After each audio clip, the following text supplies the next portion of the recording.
Selamat datang di Tan Hari Channel. Channel tentang novel-novel yang sedang viral saat ini. Mohon bisa di-like dan subscribe ya. Terima kasih. Melihat Li Tianbao yang tak sadarkan diri, Chen Ping sedikit mengernyit. Dia bisa dengan jelas merasakan bahwa Li Tianbao sengaja tidak melawan dan bahkan tidak bersuara. Pada saat ini, Chen Ping tidak punya waktu untuk memikirkannya, dan segera melarikan diri dari mansion Tuan Kota bersama Niu Ben. Setelah meninggalkan rumah Tuan Kota, Chen Ping melihat sekeliling dan memutuskan untuk pergi dari pegunungan di barat. Saudaraku, kita harus pergi ke utara untuk mencapai kota Badak secepatnya. Mengapa kita harus pergi ke barat? Si gila abadi bertanya dengan bingung. Kami datang jauh-jauh dari utara, dan kami melihat semua pos pemeriksaan itu. Masing-masing lebih ketat dari yang lain. Sedangkan untuk arah barat, karena tidak berbatasan dengan Rhino City, maka pos pemeriksaan di arah ini lebih sedikit.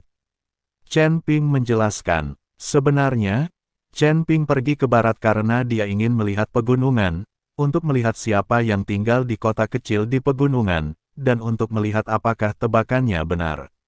Tetapi ketika Chen Ping dan kawan-kawan meninggalkan istana Tuan Kota dan menuju ke pegunungan di sebelah barat, tiba-tiba terdengar suara alarm melengking di seluruh istana Tuan Kota. Sosok-sosok membubung ke langit dari mansion Tuan Kota, dan sejumlah besar prajurit mulai mencari keberadaan Chen Ping dan anak buahnya. Beritahukan kepada semua kota untuk menjaga gerbang kota dengan ketat. Kita tidak boleh membiarkan orang-orang dari Rhino City itu melarikan diri.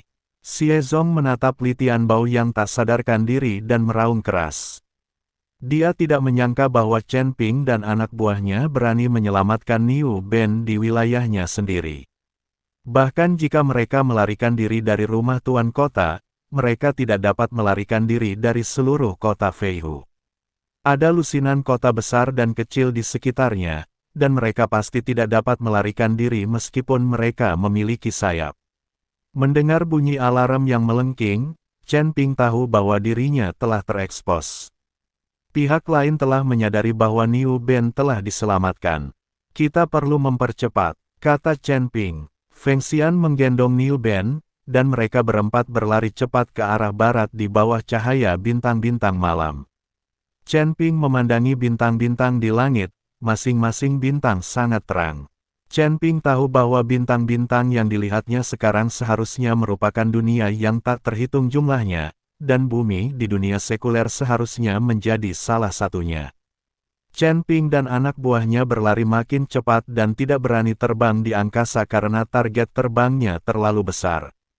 Setelah meninggalkan rumah Tuan Kota, ada dataran luas di luar dan tidak ada tempat untuk bersembunyi. Namun, untungnya, kedua kota tersebut berjarak ratusan mil, sehingga memberi Chen Ping dan anak buahnya ruang bernapas. Jika kota-kota itu dibangun bersebelahan, akan sulit bagi Chen Ping dan anak buahnya untuk menerobos. Chen Ping dan anak buahnya membutuhkan waktu kurang dari 1 jam untuk menempuh jarak beberapa ratus mil. Ketika mereka tiba di kaki kota, para penjaga hendak menginterogasi Chen Ping dan anak buahnya, tetapi Chen Ping mengambil tindakan. Sikat, dengan lambaian pedang pembunuh naga, sinar pedang yang tak terhitung jumlahnya jatuh ke arah gerbang kota seperti meteor. Para penjaga yang menjaga kota bahkan tidak sempat berteriak sebelum mereka semua mati di bawah pedang Chen Ping. Inilah efek yang diinginkan Chen Ping, kemenangan cepat dan tanpa membuat orang lain waspada. Jika Xie Zong tahu mereka datang dari arah barat, dia pasti akan mengirim sejumlah besar pasukan untuk mengejar mereka. Berjalan, setelah Chen Ping membunuh penjaga di gerbang kota dengan satu pedang, dia melompat tanpa ragu-ragu dan terbang. Melintasi kota. Dengan cara ini, Chen Ping terus membunuh penjaga gerbang kota di depan, sementara Feng Xian dan Bai Yi melindungi Niu Ben. Mereka bergegas melewati beberapa kota berturut-turut, dan pada saat ini, langit berangsur-angsur cerah. Saat dia melihat pegunungan semakin dekat, Chen Ping menjadi semakin gugup. Sekarang fajar telah menyingsing, aku yakin Xie Zong sudah mengetahui arah pelarian mereka. Diperkirakan ada sejumlah besar pengejar di belakang mereka sekarang. Saya ingin tahu ada berapa banyak kota di depan. Bai Yi sedikit mengernyit. Siapa peduli? Kami akan mengambil sebanyak yang kami bisa. Kami sudah melewati banyak kota. Kota Feiyu ini hanya memiliki satu kota utama yang kuat, kota-kota lainnya hanyalah sampah. Kata sang dewa gila. Lagi pula, malam itu, Chen Ping menyelesaikan setiap masalah hanya dengan satu pedang, tanpa penundaan, yang membuat Feng Xian berpikir bahwa kekuatan kota-kota lain di kota Feiyu sangat buruk. Jangan ceroboh, ayo pergi. Chen Ping berkata demikian, dan mereka berempat melanjutkan perjalanan mereka. Namun tak lama kemudian, kota lain muncul di hadapan mereka, tetapi kota ini jelas jauh lebih besar. Meskipun tidak sebesar kota utamanya, ia lebih besar dari kota-kota lainnya. Yang terpenting gerbang kota tertutup rapat, dan di sekelilingnya diselimuti kabut abu-abu kecoklatan, sehingga gerbang kota tidak dapat dilihat dengan jelas. Seluruh kota diselimuti kabut ini. Bahkan jika Chen Ping terbang ke udara, sulit untuk melihat pemandangan di kota. Chen Ping mencoba menyelidiki dengan indera spiritualnya dan menemukan bahwa kabut memiliki kemampuan untuk menghalangi indera spiritual. Jelaslah bahwa seseorang melakukannya dengan sengaja untuk menutupi situasi di kota agar orang-orang tidak mengetahuinya. Aneh sekali. Kok kayaknya nggak ada orang di kota sebesar ini. Aku nggak bisa mendeteksi kehadiran siapapun. Sang dewa gila memandang kota yang muncul di hadapannya dan sedikit mengernyit. Seseorang sengaja menutupi suasana kota.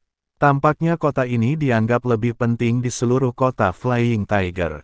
Jika kita ingin melewati kota ini, mungkin tidak semudah di awal. Bai Yi berkata dengan ekspresi serius. Ada kabut di seluruh kota ini, kita tidak bisa melihat apapun, mengapa kita tidak terbang ke sana saja? Jika kita tidak bisa mendeteksi orang-orang di kota, maka orang-orang di kota juga pasti tidak akan bisa mendeteksi kita. Kata sang dewa gila, kita tidak bisa melewatinya. Kabut ini terbentuk oleh formasi yang sangat besar. Bahkan jika kita terbang di atasnya, kita akan tetap ketahuan. Kita hanya bisa melakukannya selangkah demi selangkah sekarang. Kita harus menghancurkan pembentukan kota ini terlebih dahulu, kalau tidak kita akan berada dalam posisi pasif. Chen Ping memutuskan untuk menghancurkan formasi kota di depan mereka terlebih dahulu, jika tidak, mereka tidak akan mengetahui situasi di kota tersebut, sementara pihak lain mengenal mereka dengan baik. Jika ini yang terjadi, itu akan menjadi sangat pasif. Ketika Chen Ping dan rekan-rekannya tiba di kota, mereka mendapati tidak ada seorang pun yang menjaga gerbang, tampaknya mereka benar-benar ingin menciptakan kota mati. Namun, Chen Ping tahu bahwa tidak mungkin ada kota mati di seluruh wilayah kota Feiyu. Chen Ping menatap gerbang kota tinggi di depannya, dan perlahan matanya bersinar dengan cahaya merah redup. Ini Chen Ping yang membuka mata Tianming. Jika Chen Ping berhasil menghancurkan formasi besar ini sesuai aturan, mungkin akan memakan waktu lama. Dan belum tentu bisa dipatahkan, maka sekarang Chen Ping harus menggunakan mata Tianming untuk menguji formasi. Berdengung. Ini. Saat mata Tianming terbuka, penglihatan Chen Ping berubah drastis. Mata Tianming terbuka, dan kabut yang awalnya berwarna abu-abu kecoklatan perlahan menghilang di mata Chen Ping. Saat mata Tianming terus menembus lebih dalam, penglihatan Chen Ping benar-benar menembus gerbang kota dan memasuki kota. Walaupun formasi ini menghalangi aura dan tidak dapat dideteksi dengan indera spiritual, ia tidak mampu menghentikan. Mata langit, Chen Ping menoleh dan mendapati tidak ada seorang pun di seluruh kota, yang ada hanya prajurit berbaju zirah. Prajurit yang tak terhitung jumlahnya berbaris berpasangan, sebagian berlatih, sebagian berpatroli. Pada saat ini, Chen Ping akhirnya mengerti bahwa kota di depannya, yang tampak berbeda, bukanlah sebuah kota sama. Sekali, harus dikatakan bahwa itu adalah barak besar kota Feiyu. Para prajurit lapis baja itu dilatih di tempat ini dan kemudian diangkut ke berbagai kota. Pada saat ini, Chen Ping menjadi gugup dan berlari ke sana kemari, dan benar-benar berlari ke tempat yang paling Berbahaya. Menyingkirkan mata langit, Bai Yi berbisik, menantu laki-lakiku tersayang, bagaimana? Bisakah kamu menghancurkan lingkaran sihir di kota ini? Tidak rusak? Ayo kita pergi ke tempat lain. Setelah Chen Ping selesai berbicara, dia berbalik dan pergi. Kakak, apa yang kamu lakukan? Kamu takut? Feng Xian mengejar Chen Ping dengan bingung. Chen Ping tetap diam, wajahnya penuh ketegangan. Jika mereka membuat para prajurit di kota itu khawatir, akan sulit bagi mereka untuk melarikan diri. Menantu laki-lakiku tersayang, jika kita melewati tempat ini, aku khawatir kita harus berjalan jauh dan bertemu pos pemeriksaan lainnya. Bai Yi berkata pada Chen Ping, kita sudah ada di sini dan pegunungan berada tepat di depan kita. Jika kita mengambil jalan memutar, kita akan membuang-buang waktu. Kita harus mengambil jalan memutar. Ini bukan kota sama sekali, tetapi barak besar yang dipenuhi tentara bersenjata lengkap, mungkin puluhan ribu orang. Chen Ping mengikuti Bai Yi dan Feng Xian dan berkata, ambil jalan memutar sekarang. Ketika Feng Xian dan Bai Yi mendengar ini, mereka berlari lebih cepat dari Chen Ping. Untuk melewati kota dan memasuki pegunungan dari arah lain, Chen Ping dan rekan-rekannya berjalan ratusan mil lagi. Namun tak lama kemudian, kota lain muncul di hadapan mereka. Namun, kota ini jelas jauh lebih kecil, dan di atas gerbang kota berdiri sejumlah besar prajurit berbaju besi hitam. Chen Ping dan anak buahnya baru saja mendekati kota, dengan jarak ratusan mil yang masih harus ditempuh, ketika mereka melihat sejumlah besar prajurit terbang keluar dari kota. Para prajurit ini langsung menuju ke tempat Chen Ping dan anak buahnya berada. Cepat sembunyikan napasmu. Siapa yang membocorkannya? Chen Ping terkejut ketika melihat ini. Mereka jelas-jelas menyembunyikan aura mereka, jadi mustahil bagi mereka untuk ditemukan oleh para prajurit dari jarak sejauh itu. Ini aku, kata Niu Ben dengan sedikit malu.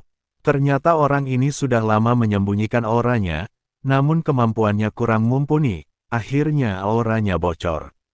Melihat ini, Chen Ping hanya bisa melambaikan tangannya, dan sebuah penghalang muncul, menghalangi napas beberapa orang, dan kemudian dia dengan cepat meninggalkan posisi semula. Sejumlah besar tentara mengepung tempat Chen Ping dan anak buahnya memulai, tetapi mereka tidak menemukan siapapun. Carilah mereka, mereka tidak bisa lari jauh. Kapten Zanbing segera memerintahkan anak buahnya untuk mencari kemana-mana.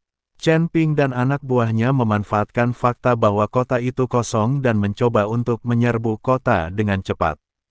Tetapi ketika Chen Ping dan anak buahnya diam-diam tiba di kaki kota, tiba-tiba sekelompok tentara lain bergegas keluar dari kota. Kali ini, tidak ada pihak yang menduganya dan mereka bertemu seperti ini. Sika, Chen Ping bereaksi cepat dan mengayunkan pedang pembunuh naga seketika, dengan ribuan energi pedang menebas ke arah prajurit di depannya. Para prajurit ini bahkan tidak punya waktu untuk bereaksi dan semuanya tewas tragis di tempat. Chen Ping kemudian menggerakkan api di telapak tangannya, lalu ia menyalakan api dan membakar mayat-mayat itu. Menjadi abu. Begitu banyak mayat yang tergeletak di gerbang kota akan segera ditemukan. Sekarang Chen Ping sudah menghancurkan mayat-mayat itu dan menutupi semua jejaknya, butuh waktu bagi pihak lain. Untuk menemukannya, berjalan, beberapa orang terbang ke langit dan langsung menyerbu kota. Karena tidak ada prajurit yang menjaga tempat itu, tidak ada seorang pun yang memperhatikan keberadaan Chen Ping dan teman-temannya. Setelah melewati kota ini, pegunungan akhirnya terlihat. Pegunungan yang berjajar rapi itu tampak membentang sejauh mata memandang, dan ukurannya berkali-kali lipat lebih besar dari Gunung Tianmo di alam surgawi. Ayo pergi. Kota-kota di atas pegunungan ini jumlahnya lebih sedikit. Begitu kita melewati pegunungan ini, kita akan mencapai wilayah manusia binatang lainnya. Kita tidak perlu bersembunyi di sana-sini lagi. Chen Ping melihat pegunungan megah di depannya dan menghela napas panjang lalu berkata, Membangun kota di pegunungan membutuhkan tenaga kerja dan sumber daya keuangan yang sangat besar, jadi jika menyangkut pegunungan, ukuran kota Feihu jelas jauh lebih kecil. Chen Ping dan rekan-rekannya bergerak cepat di sepanjang pegunungan, dan setelah menempuh perjalanan 1000 mil, mereka tidak melihat satu kota pun. Kakak Chen, bisakah kamu istirahat sebentar? Aku tidak bisa mengimbanginya, Niu Ben berkata sambil terengah-engah. Lagi pula, Niu Ben masih muda, dan tenaga yang terkuras dalam tubuhnya belum bisa segera terisi kembali, maka ia harus istirahat. Baiklah, istirahatlah. Jangan berlarian, aku akan memeriksa bagian depan. Chen Ping hanya memasang susunan ilusi dan membiarkan Feng Xian dan yang lainnya memasukinya. Jika ada orang lewat, mereka tidak akan dapat menemukannya. Setelah menenangkan beberapa orang, Chen Ping menghilang dalam sekejap. Chen Ping berlari cepat menuju kedalaman pegunungan. Tanpa tarikan Niu Ben, kecepatan Chen Ping jauh lebih cepat, dan hanya jejak bayangan yang bisa terlihat.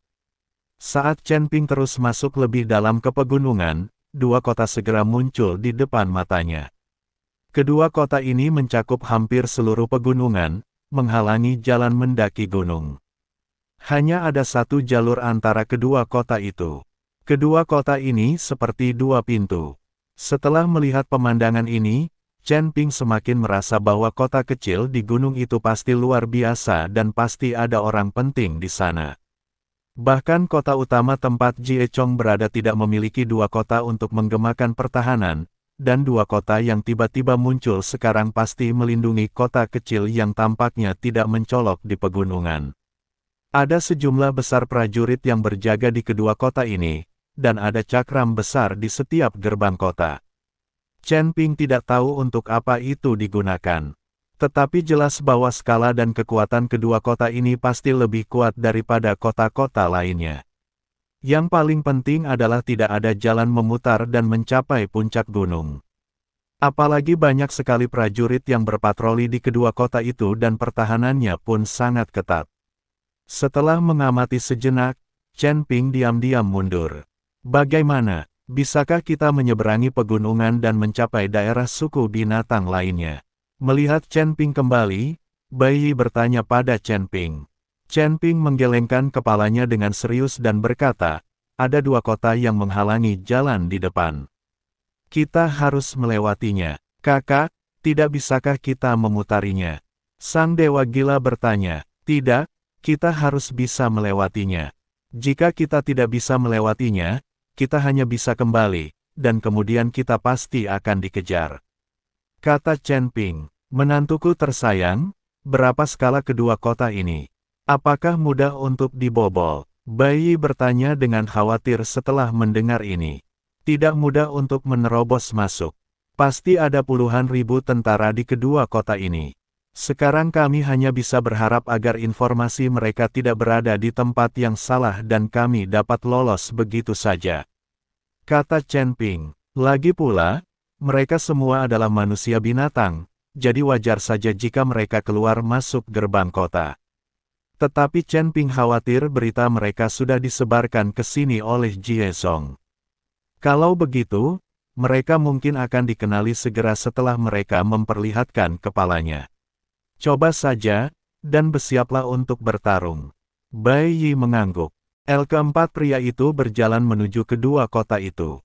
Ketika mereka tiba di kaki kota, mereka melihat sejumlah besar tentara berdiri di gerbang kota. Masing-masing dari mereka memiliki ekspresi serius dan memancarkan aura dingin.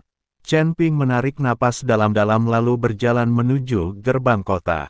Berhan, sekelompok tentara menghentikan Chen Ping dan kelompoknya, lalu bertanya dengan suara dingin, dari mana asalmu? Kami datang dari kota utama dan ingin bertemu beberapa teman. Saat Chen Ping berbicara, dia sebenarnya mengeluarkan sekantong koin peri, bermaksud menyuap kapten prajurit yang menjaga gerbang kota. Lagi pula, trik ini telah dicoba dan diuji di dunia sekuler, dan tidak ada orang yang tidak mencintai uang. Namun siapa sangka begitu Chen Ping mengeluarkan koin peri, sang kapten pasukan tempur mengernyitkan dahinya. Siapa kau? Kepung mereka, menabrak. Chen Ping dan anak buahnya langsung dikepung oleh sekelompok tentara. Chen Ping tertegun sejenak. Dia tidak mengerti apa yang dimaksud kapten tim tempur itu. Apakah dia tidak puas dengan kurangnya koin peri? Apakah kamu tidak puas karena jumlahnya terlalu sedikit? Aku masih punya sedikit. Berikan saja pada saudara-saudara untuk dimainkan.